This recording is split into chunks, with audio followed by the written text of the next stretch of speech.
पिनाकिन भाई, mutual fund, SIF और PMS, ये तीनों में जो इन्वेस्टमेंट करते हैं उसमें जो प्रॉफिट होता है उसमें टैक्स कैसे लगता है? टैक्स इन तीनों में कैपिटल गेन ही लगता है।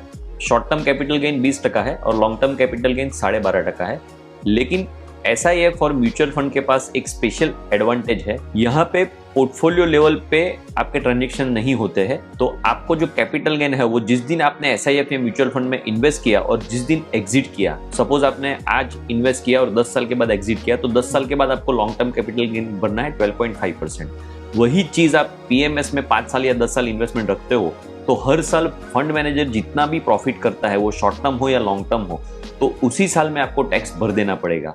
तो म्यूचुअल फंड और एसआईएफ के पास ये स्पेशल एडवांटेज है कि उनको चर्निंग के ऊपर टैक्स नहीं लगता है, जो आप तक भी नहीं पहुंचता है। इसके लिए टैक्स एफिशिएंसी देखें तो म्यूचुअल फंड और एसआईएफ पीएमएस से ज्यादा टैक्स एफिशिएंट है। तो उस हिसाब से तो पीएमएस से अच्छा म्यूचुअल फंड और एसआईएफ ही लगता है। ये बहुत ही सब्जेक्टिव है।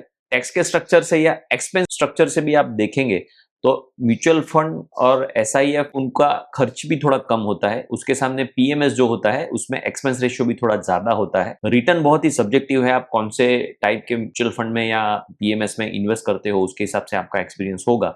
लेकिन डेफिनेटली टैक्स और एक्सपेंस स्ट्रक्चर के हिसाब से देखेंगे तो म्यूचुअल फंड और एसआईएफ पीएमएस से ज्यादा बेटर है। Okay, thank you.